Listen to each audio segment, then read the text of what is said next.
How well, did you meet him? And my story is pretty limited. You know, Eric and I met with the Chico Hamilton band in the yeah, fall of 1959.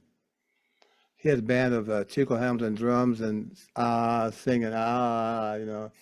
Then this Buttermere guitar, Nat Gershwin cello, and Wyatt Ruther. Bull Ruther was the bass player. When that tour ended up in New York, I met Chico earlier. He was going to hire me when I came down to Birdland that night to play cello because the cello player was going to leave. So I'm going down to Birdland, John, you know, bopping down there, you know, and says, "Hey, Ron L, Net's going to stay. The bass player's leaving. Can you play the bass parts?" I said, "Sure." So I joined the band that night and did a 6-month tour on and off at Chico Hamilton. oh, Uh, you know, Eric was always practicing. well, I'd have to say, "Eric, stop. I want you to hear what you just played. You keep playing over that stuff. Stop, man. Marinate it. Just think about think about what just took place. Just to give you a chance to orient your concept. You know, mm, I did this. Did it work? How come it didn't work? Not just kind of layer." I thought, you know, because he was such an active player. yeah, He was a real physical player. He played the instruments really, I don't mean hard, but precisely. hmm And he never missed the keys. You know, he was on top of that stuff, you know.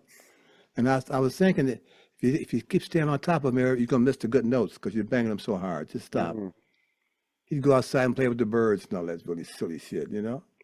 So, "Eric, let the birds have it, you know. Get out of their house, you know." I made no gigs with him, only the recording sessions. Really? Oh, wow, I didn't know He that. was always working with Mingus's band. Once Chico's band broke up, he joined Mingus's band more or less. Then he'd do some single things, Yeah, you know, going to Europe by himself with a pickup group.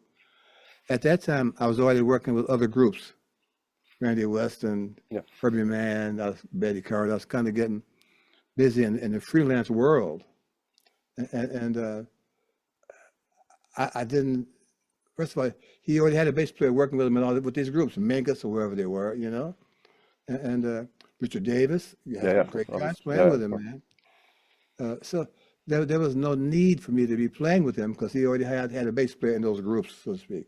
Mm, And I was getting busy as a freelancer. I thought that I couldn't do what Eric was doing and still be a freelancer in New York with a new family and just finishing graduate school. So it just didn't work out. We became really good friends. mm. Eric then came moved to New York, and he didn't know how to cook. So my first wife, who passed away naturally passed away 20 years ago, would invite Eric to our house for dinner, and she'd show him how to fix the dinner. "Eric, I fixed this for us. This is what I did, yada, yada, yada. Go home and practice this." I said, "Yeah, wife, she's going to go home and practice this, making the stew and not practice the flute, I don't think. But tell her to do it, you know." And he did learn how to cook. I'm not sure how well it was received by his partner, but he could put together a good meal. Mm, But we had no life outside of that. interesting. Wow. Yeah, because musically you fit so perfectly there on those It was a records good then. time, It's man. like, You know, I was learning how to do it. I was learning how to be mm, a leader on the bandstand. I was learning how to make a record. I learned how to organize my thoughts to put a project together. It was really my early formative days on when I get there, I'll be ready to do it. mm. And So the band leading was easy then for you when you started yeah, immediately. Yeah. yeah. So I got there, and I'm still getting better at doing it. Yeah, yeah, obviously. It's a good, yeah, it's a good mentality. Yeah.